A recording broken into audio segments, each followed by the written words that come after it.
देवर सोने का व्यापारी था। जब भी हयाताबाद जाता मेरे लिए कीमती गहने लाता। एक रोज कहने लगा, भाभी आप भी साथ चलें, अपनी पसंद के ले लेना। शौहर से झूठ बोलकर मैं भी हयाताबाद चल पड़ी। सारा दिन हम बाजार में घूमते रहे, लेकिन रात हुई तो मेरे होश उड़ गए।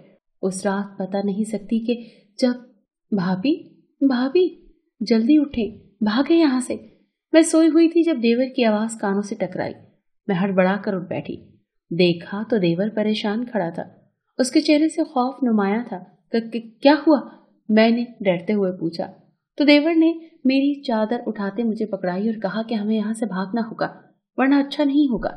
देवर की बातें सुनकर मेरा सर चकरा गया, लेकिन मुझे खुद को हवासों में रखना था।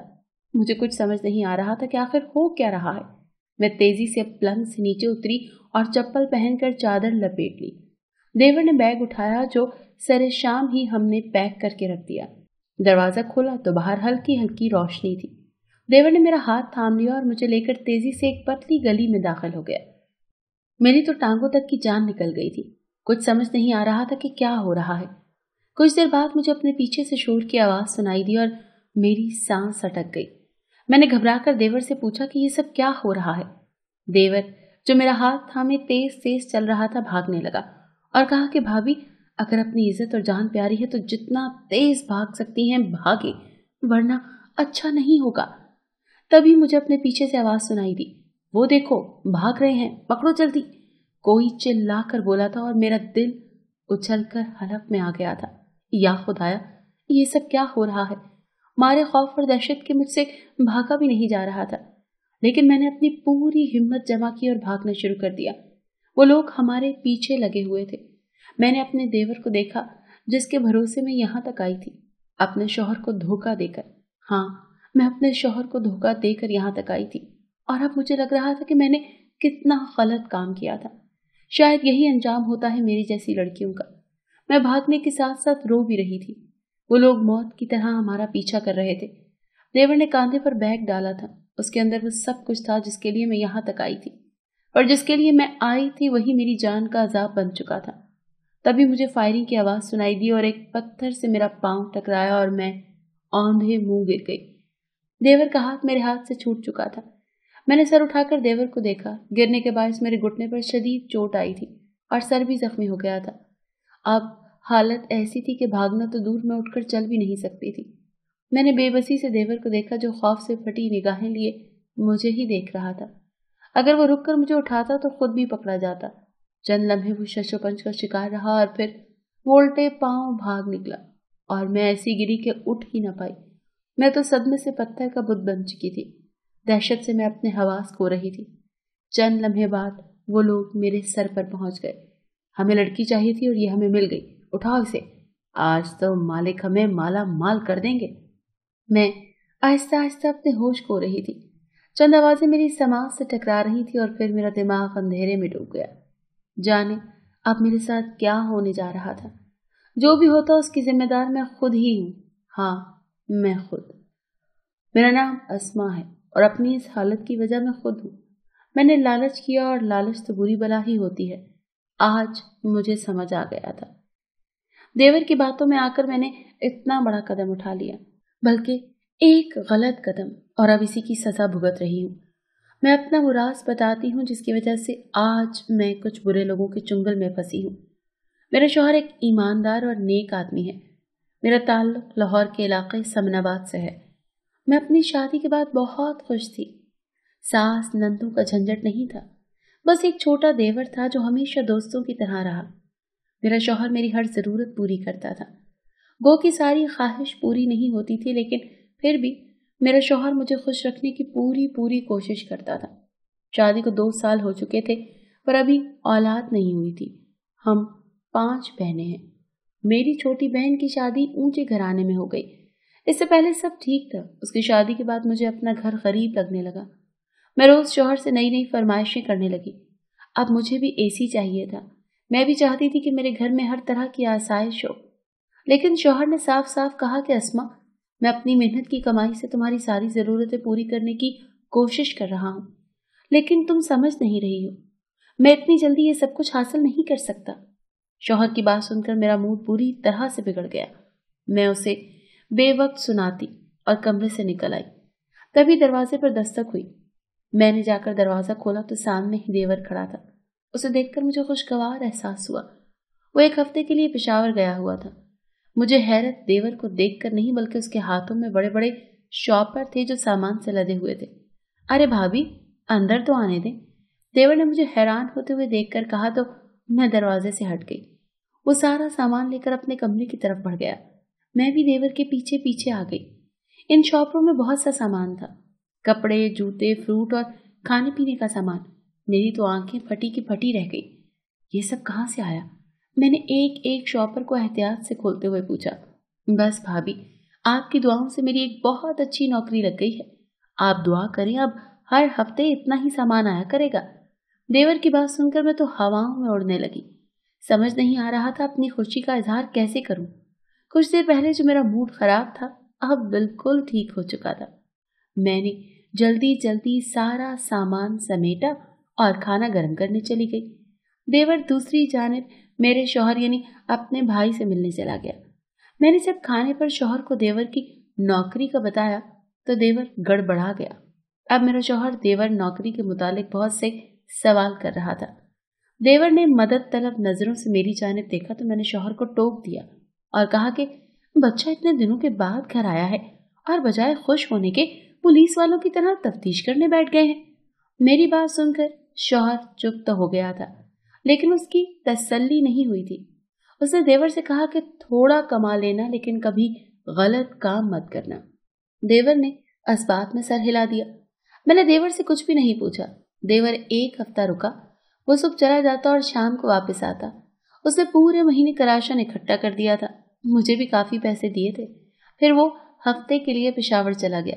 कहने लगा कि हयाताबाद में उसे एक काम के सिलसिले में जाना है। वो 1 हफ्ते के बाद आएगा। मैंने भी कुछ ना पूछा। इन दिनों में बहुत खुश रहने लगी थी। देवर ने जो पैसे दिए इससे खूब दिल भर कर शॉपिंग की। अब मैं सोच रही थी कि जब देवर की शादी हो जाएगी तब क्या होगा। देवर तो तब अपने पैसे अपनी बीवी को देगा और उसकी बीवी तो ऐश करेगी जिसे इतना कमाने वाला शौहर मिलेगा। ये सोचते सोचते अब मुझे अपने शौहर से कोफ्त सी होने लगी।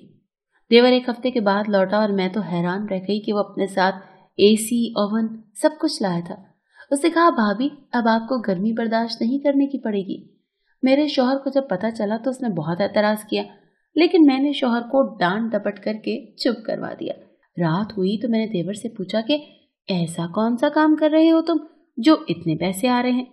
इस पर देवर ने जवाब दिया कि भाभी बस समझ लें सोने की कान हाथ लग गई है। मुझे तजस्सुस हुआ तो देवर ने कहा कि अगर आप भी ये काम करना चाहती हैं और पैसे कमाना चाहती हैं तो मेरे साथ हयाताबाद चलें। मैं फौरन मान गई। तो देवर ने कहा कि भाई नहीं जाने देंगे। मैंने कहा तुम फिक्र मत करो, मैं सब संभाल लूंगी, बस तुम बता देना जब जाना हो। और फिर 10 दिन बाद देवर ने कहा कि कल हयाताबाद के लिए निकलना है, मुझे बता देना अगर आपका इरादा हो तो। मैंने झट शौहर से कहा कि मुझे 1 हफ्ते के लिए मायके जाना है। शौहर को हैरानी हुई क्योंकि मेरे मायके में एसी नहीं था। मैं वहां एक रात भी नहीं रुकती और कहा पूरा हफ्ता। खैर, शौहर को हैरत तो हुई पर उसने इजाजत दे दी और फिर अगले दिन मैं मायके का बहाना करके देवर के साथ पेशावर के लिए निकल पड़ी। मुझे डर भी लग रहा था कि कहीं शौहर को पता न चल जाए और अफसोस भी था कि मैं अपने शौहर को धोखा दे रही हूँ, लेकिन मैं गुर्बत में नहीं रह सकती थी। पेशावर में हम एक आलीशान होटल में ठहरे। देवर ने अभी तक नहीं बताया था कि वो क्या काम करता है, लेकिन होटल देखकर ही मैं हैरान रह गई थी। शाम हुई तो देवर ने कहा कि भाभी तैयार हो जाएं, हम एक मीटिंग में जा रहे हैं। और मैंने देवर की बात पर पूरा अमल किया और खूब अच्छे से कपड़े पहनकर तैयार हो गई। थोड़ी देर बाद मैं देवर के साथ किसी अनजान जगह पर जा रही थी। जब वहां पहुंचे तो मैं हैरान रह गई। वहां तो पठान ही पठान जमा थे, चंद एक लोग दूसरे थे। मैंने यही सोचा कि पेशावर का इलाका है, यहाँ पठान ही होंगे ना। वहां पर भी लड़कियां थी। मैं हैरान थी कि कुछ देर बाद ही मेरे देवर का बॉस आ गया। सब खड़े हो गए और मैं भी। मैंने एक 50 साला मर्द को देखा तो अंदर आ रहा था, वो भी पठान ही था। सबने उसे सलाम किया, मैंने भी कर दिया। अचानक उसकी नजर मुझ पर पड़ी और फिर वो ठिठक गया। जाने वो कितनी देर मुझे देखता रहा। अब मुझे घबराहट होने लगी। ये कौन है? इसने मेरी तरफ इशारा करके पूछा तो मेरे देवर ने कहा कि ये मेरी भाभी है। ये भी हमारा काम करना चाहती है। ये सुनकर उस आदमी की आंखों में चमक उभरी। जाने कितनी देर मीटिंग होती रही। अब मुझे पता चल चुका था कि ये लोग क्या काम करते हैं। दरअसल वहां जितने भी पठान थे वो सब अफगानी थे और वो लोग अफगानिस्तान से सोना स्मगल करते थे और उसे पाकिस्तान में महंगे दामों बेचते थे। इसके साथ ही वो लोग और भी बहुत से गलत कारोबार करते थे, लेकिन मुझे इससे कोई फर्क नहीं पड़ता था। जैसे ही मीटिंग खत्म हुई, उस पठान ने जो सबका मालिक था देवर को बुला लिया। देवर अलग कमरे में चला गया। जाने वहां उनकी क्या बातें हुई। देवर वापस आया तो कुछ परेशान था। मैंने उससे पूछा तो उसने नहीं बताया। अगले दिन देवर मुझे छोड़कर चला गया और कहा कि मैं जल्दी वापस आऊंगा। आपने किसी के कहने पर भी कमरे का दरवाजा नहीं खोलना। दिन में मुझे उस सरदार पठान का बुलावा आया। मैं चली गई। लंच हमने एक साथ किया। मैं उसकी नजरें समझ चुकी थी। शायद उसका दिल आ गया था मुझ पर। मैं वापस आकर सो गई और फिर मेरी आवाज देवर के पुकारने पर खुली और अब मैं पठानों के कब्जे में थी। लेकिन सरदार का मुझ पर दिल आ गया था। उसने देवर से मुझे खरीदने की कोशिश की थी।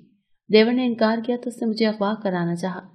जब देवर को पता चला तो उसने मुझे वहां से लेकर भागना चाहा, लेकिन तब तक सरदार के आदमी हम तक पहुंच चुके थे और फिर मैं गिर गई। ये थी अब तक की कहानी। मुझे अपनी जिंदगी अंधेर होती महसूस हो रही थी। शायद लालच और धोखे की यही सजा है। लेकिन जब मेरी आंख खुली तो मैंने खुद को अस्पताल में पाया। मेरे सर पर गहरी चोट आई थी। सामने मेरा शौहर था। मैं तड़क कर उठ बैठी। मुझे होश में आते देखकर शौहर मेरे करीब आया और मैं तड़क कर उसके सीने से लग गई और खूब रोई। शौहर ने मुझे प्यार से चुप कराया। मैंने शौहर से रो रो कर अपनी गलती की माफी मांगी। अचानक मुझे देवर का ख्याल आया तो शौहर ने बताया कि उसे गोली लगी है।